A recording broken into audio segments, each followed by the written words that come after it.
إن الحمد لله نحمده ونستعينه ونستغفره ونستهديه ونعوذ بالله من شرور أنفسنا ومن سيئات أعمالنا من يهده الله فلا مضل له ومن يضلل فلا هادي له أشهد أن لا إله إلا الله وأشهد أن محمدًا عبده ورسوله اللهم فصل وسلم وزد وبارك وتكرم على سيدنا وحبيبنا وقائدنا وشفيع ذنوبنا ونور أبصارنا محمد رسول الله. الحمد لله والصلاة والسلام على رسول الله. أوصيكم عباد الله وإياي أولا نفسي بتقوى الله وإطاعته ولزوم أوامره وكثرة مخافته. يا أيها الذين آمنوا اتقوا الله حق تقاته ولا تموتن إلا وأنتم مسلمون. أما بعد، فإن أصدق الحديث كتاب الله وخير الهدي هدي محمد صلى الله عليه وسلم وشر الأمور محدثاتها وكل محدثة بدعة وكل بدعة ضلالة وكل ضلالة في النار. دوای حمد و سەنا و سپاس و ستایشێکی بێپایان بۆ خوای پەروەردیگاری جیهانیان و داواکردنی هەرچی درود و سەڵات و سەلام و بارانی ڕەحمەت و لێخۆشبوونە بڕژێ بۆ سەر خۆشەویستمان قائید و گەورەی دنیا و قیامەتمان محەممەد المستەفا عەلەیه الصەڵات وەسسەلام و بڕژێ بۆ سەرگیانی گشتیار و یاوەران و شوێن کەوتوانی ئەم پێغەمبەرە خۆشەویستەمان لەم ڕۆژە پیرۆزە لەم ساتە پڕخێر و بەرەکەتە. سەلام و ڕەحمەتی خوای پەروەردیگارتان لێبێت میوانانی ماڵی خوا. بەنیەت بووین لەم وتارەیە باسی فەزڵ و گەورەیی ناندان و میوان دۆستی بکەین لە ئیسلام، بەڵام بەهۆی شەهیدکردن و تیرۆرکردنی مامۆستایەکی بەڕێزی سەرمینبەری پێغەمبەر عەلەیه الصەڵات وەسسەلام بڕیارماندا کەوا بابەتەکەمان بگۆڕین بۆی موسڵمانان هوشیار بکەینەوە لە تاوانی کوشتن، لە تاوانی تیرۆرکردن، لە تاوانی لەناوبردن، بە تایبەتی کوشتن و تیرۆرکردن و شەهیدکردنی مامۆستایانی ئاینی کە میراتگری پێغەمبەرانن عەلەیهیم الصەڵات وەسسەلام. تاوانی کوشتن لە ئیسلام، خوێن ڕشتن بە ناحەق لە ئیسلام، لەناوبردنی ڕۆحی مرۆڤێک لە ئیسلام، کوژانەوەی ژیانی مرۆڤێک لە ئیسلام تاوانێکی زۆر زۆر گەورە و زۆر زۆر سامناکە بۆ ئەو کەسەی کە هەم ئیشەکەی ئەنجام داوە و بۆ ئەو کەسانش کە نەخشە و پلانیان داناوە و کە پاڵپشتی ئەم بکوژە دەکەن. جا هەر کەسێک بێ و لەژێر هەر ناو نیشانێکا بێت، پاش شەریک و هاوبەش بڕیاردان بۆ خوای ڕەب العالەمین، تاوانی کوشتن گەورەترین و قێزوەنترین تاوانە لە ئیسلام. خوای پەروەردیگار لە قانونەکەی خۆی کە قورئانە، لە یاساەکەی خۆی کە سوورەتێکە لە سوورەتەکانی قورئان، لە یەکێک لەم قانونە بۆمان بەیان دەکات. پێمان دەفەرمێت کە کەسێک کەسێک بەبێ تاوانی بەبێ سەبەبی بکوژێت حکمەکەی چییە لە ئیسلام؟ خوای پەروەردیگار چ سزا و عقوبەیەکی بۆ داناوە؟ با بچینە خزمەت ئاەتێک لە ئاەتەکانی خوای پەروەردیگار. خوای پەروەردیگار لە سوورەتی نیسا ئاەتی 93 پێمان دەفەرمێ ومن یقتل مؤمنا متعمدا. ومن لە بیدایەتی ئاەتەکەیە، لە دەستپێکی ئاەتەکەیە خوا دەفەرمێ ومن، ئەمە نەکیڕەیە، نەزاندراوە، یعنی هەر کەسێک لەژێر هەر پلە و پایەیەکا بێ، لەژێر هەر عینوان و ناونیشانێکا بێت، یەقتل مؤمنا، ئیماندارێک بکوژی. نەیفەرمووە یەقتل عالما، یەقتل ڕئیسا، ومن یەقتل مؤمنا متعمدا. کەسێک ئیماندارێک بکوژێت. جا ئەو کەسەی کە کەسەکە دەکوژێ باشوانێک بی، با ڕئیسی وڵات بێ. خوای پەروەردیگار بە نەکیرە باسی کردووە ومن یقتل مؤمنا متعمدا، بە عەمدی بە ئەنقەست کەسێک بکوژێ. دیارە ئێمە کوشتنی بە ناحەقیشمان هەیە، کوشتنی بە حەقیشمان هەیە، کوشتنی خەتەئیشمان هەیە، بەڵام خوای پەروەردیگار لەم ئاەتەیە باسی کوشتنی بە ئەنقەس دەکا، کوشتنی بە ناحەق دەکا، وەکو ئەوەی لە هەفتەی ڕابردوو ڕوویدا مامۆستایەکی مێزەر سپی پاک، خاوەنی 5 گوڵ، خاوەنی 5 مناڵی ساوا، کاتێک سعات 2:30 شەو لە دەرگای دەدرێت، چونکە دەرگای مامۆستایانی ئاینی لەسەر پشتە بۆ میوانان، لەسەر پشتە بۆ ئەوەی سڵح و کێشەی خەڵک حەلکەن. کاتێک دەچێ دەرگا دەکاتەوە، بەڵام لە جیاتی گوڵ پێبەخشین بە مامۆستا، لە جیاتی تەوقە لەگەڵ مامۆستاکردن، لە جیاتی ئەسەلام عەلەیکوم، گولە دەنێ بە ناوچاوانی مامۆستا، گولە دەنێ بە مینبەر و مێزەری مامۆستا، مێزەری مامۆستا لەگەڵ خوێنی مامۆستا سۆر دەبێ. ئەمە چ تاوانێکە؟ ئەمە لە کوێی ژیانی مرۆڤایەتی جێگای دەبێتەوە؟ ئەمە لە چ قانون و یاسا و دەستورێکە جێگای دەبێتەوە؟ تەنها لە لای ئەو کەسانە جێگای دەبێتەوە کە ئیمانیان بە ئەڵڵا نییە، کە ئیمانیان بە خوای پەروەردیگاران نییە. هەر کەسێک ڕۆژێک لە ڕۆژان سوزدەی بۆ ئەڵڵا بردبێت، دەستی ناچێتە خوێنی هیچ مسلمانێک، سزای ئەوەی ئەو مسلمانە مامۆستایەکی ئاینی بێت، سزای ئەو مسلمانە میراتگری پێغەمبەر بێ عەلەیهی سەڵات وەسەلام.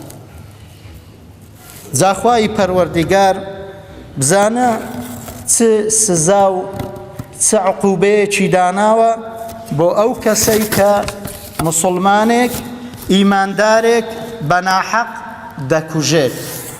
فەجەزاؤه، عقوبە جەزای ئەو کەسە چییە؟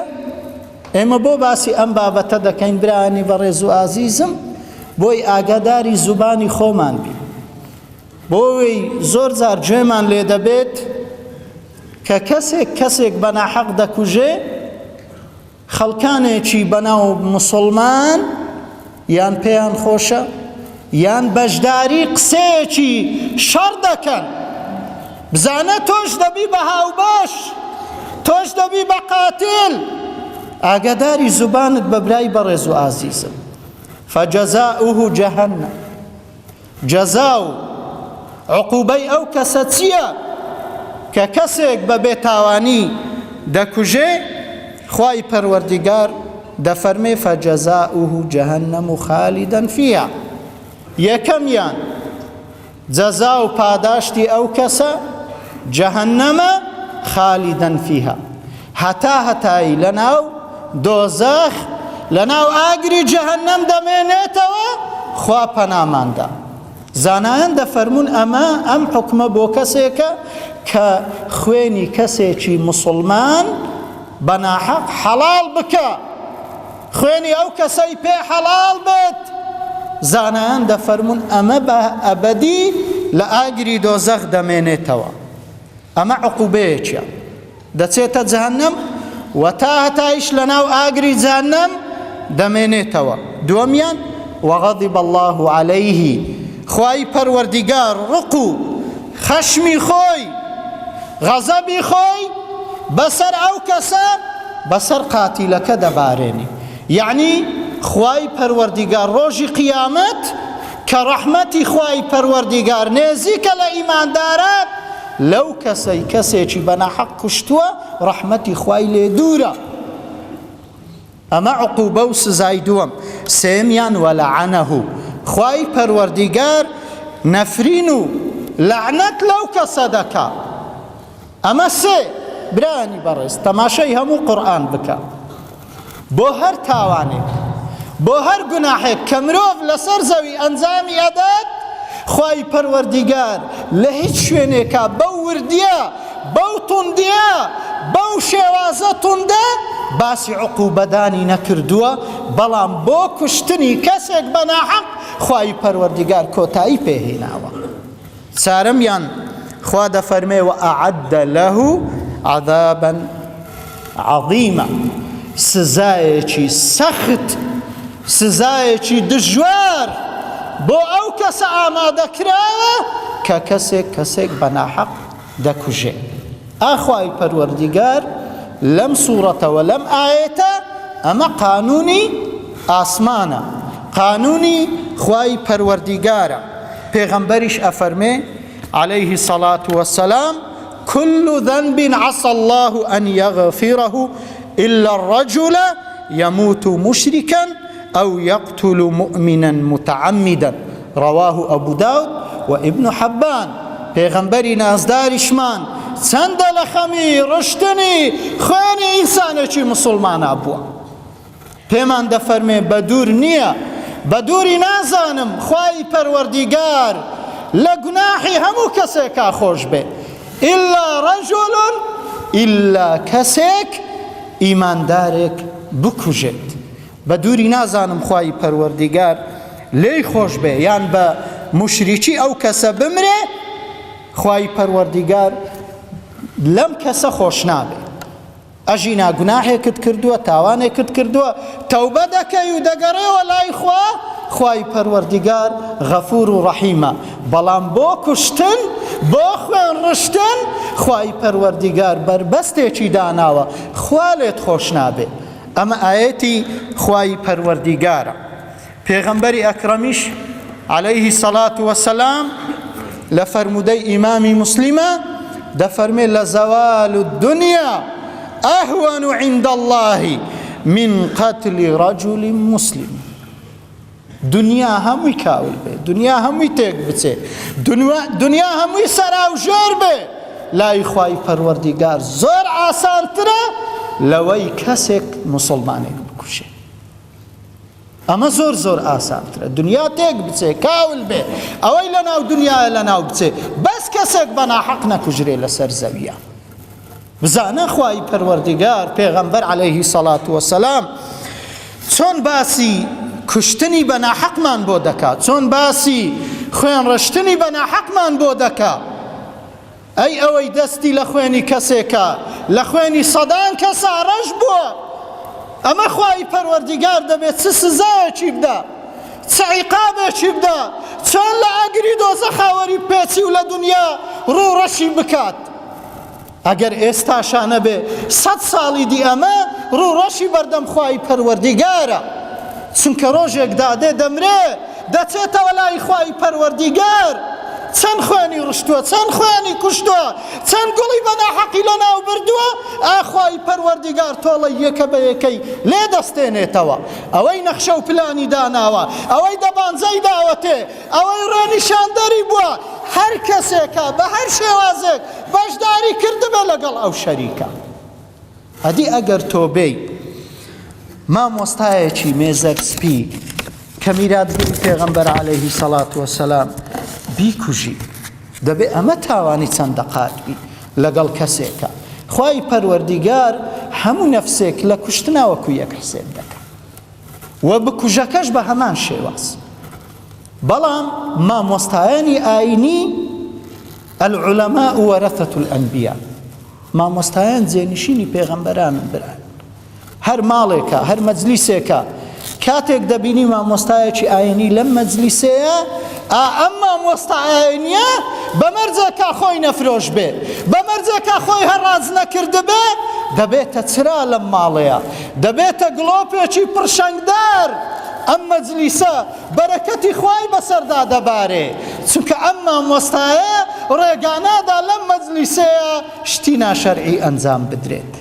تۆ بەی ئەم مامۆستایە مامۆستایانی ئاینی غەیری خزمەتکردنی خاک و نیشتیمان، غەیری دوعاکردن بۆ برا پێشمەرگەکان، غەیری سڵحکردن و پێکهێنانی کۆمەڵە خەڵکێک چ ئیش و کارێکی تری هەیە؟ چۆن دەستت بە خوێنی مامۆستا سوور دەکەی؟ چۆن غیرەت دەتگرێ؟ چۆن دڵت دێ مناڵی ساوا بێ باوک بکەی؟ ئافرەتی گەنج بێمێرد بکەی؟ چۆن دەستت دەگرێ؟ ئەمە کوشتنی پێغەمبەرێکە لە پێغەمبەرانی خوا. چکە پێغەمبەری خوا دەفەرمێ علەمایان و میرات ئەوانەی دەچنە سەر مینبەری پێغەمبەر عەلەیهی سەڵات وەسەلام وەڵاهی میراتگەری پێغەمبەرن عەلەیهی سەڵات وەسەلام. تۆ بە دڵڕەشی، تۆ بە بێڕەحمی بچی ببیە میوانی مامۆستا، بۆ چاخواردنەوە بوو یان بۆ خوێن ڕشتنی مامۆستا بوو، بۆ میوانداری بوو یان بۆ مەندیل سۆرکردنی مامۆستا بوو؟ چ جوابی ڕەب العالەمین دەدەیتەوە؟ خۆ هەزارەها حەج بکەی، خۆ هەزارەها عومرە بکەی، خۆ هەزارەها نوێژی بە جەماعەت بکەی، خوای پەروەردیگار لێت خۆش نابێ. بۆچێ خۆت ڕوڕەش کرد؟ بۆچێ خەجاڵەتی دنیا و قیامەت بووی؟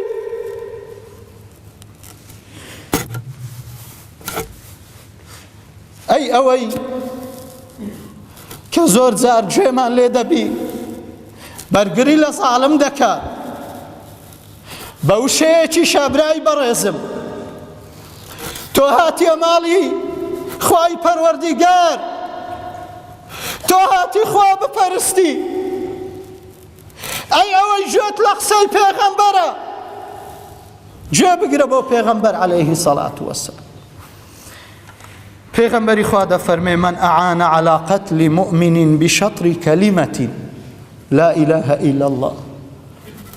پێغەمبەر دەفەرمێ هەر کەسێک پاڵ پشتی بکە یاخود قسێ بەشداری قسەیەکی بچووک بکە بشەطری کەلیمە، نەیفەرمە بیکەلیمە، بشەطر بە یەک پیت، بشەطری کەلیمەتین لەقی الله مەکتوب بین عینەیه.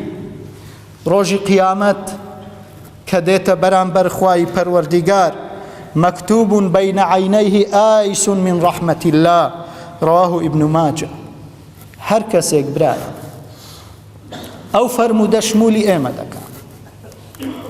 پێغەمبەر دەفەرمێ کەسێک لە مەجلیسێکا دابنیشی، کەسێک بە ناحەق بکوژرێ، بەس بڵێ دەست دێ، نیەتت ئەوە بی بڵێ دەستیان خۆش بێ، مەکتوب بین عینەیه ئایس من ڕەحمەت الله، لە نیو چاوانی نوویسراوە ئەمە بێبەریە لە ڕەحمەتی خوای پەروەردیگار، ڕەحمەتی خوا شمولی ناکە.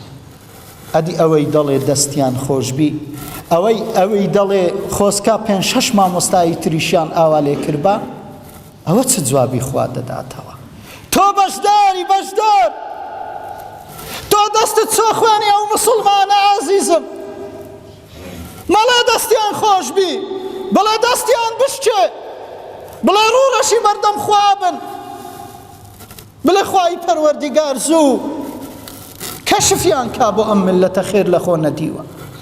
ئەم قسەیە بکە بۆ بە کەلیمەیەک بەشداری ئەم کوشتنە دەکەی بۆ بە کەلیمەیەک خۆت تووشی غەزەب و قەهری خوای پەروەردیگار دەکەی هەر حیزبێک بێ هەر سەرکردەیەک بێ هەر عەشیرەتێک بێ هەر هۆزێک بێ هەر کۆمەڵە خەڵکێک بێ کە نەخشە و پلانی داناوە ئەویش بەشدارە لەم کوشتن بۆچی بەشدارە پێغەمبەری خوا وا دەفەرمێ ئیمامی عومەر ڕەزا و ڕەحمەتی خوای لێبی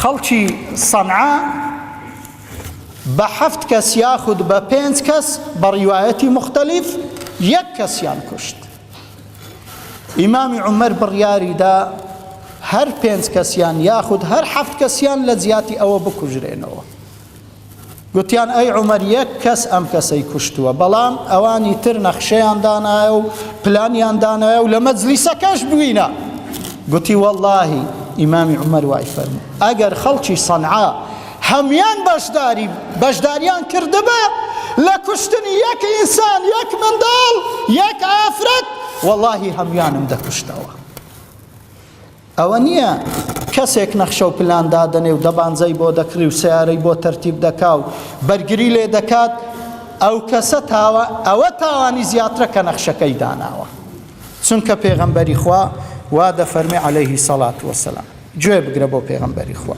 لو أن أهل السماء وأهل الأرض اشتركوا في دم مؤمن لأكبهم الله في النار زانە پێغەمبەری نازدار چی دەفەرمێ واللهی ئەگەر خەڵکی سەرزەوی و خەڵکی ئاسمانەکان بەشداری کوشتنی 1 ئینسان بکەن خوای پەروەردیگار هەموو ئینسانەکانی سەرزەوی ئاسمانەکان دەخاتە ناو ئاگری دۆزەخ ڕەواه ئیبن ماجە ئەوە فەرموودەی پێغەمبەرە عەلەیهی سەڵات وەسەلام باشترین شت باشترین عیلاج باشترین چارەسەر بۆ نەهێشتنی خوێنی نەڕژانی خوێنی بەناحەق چییە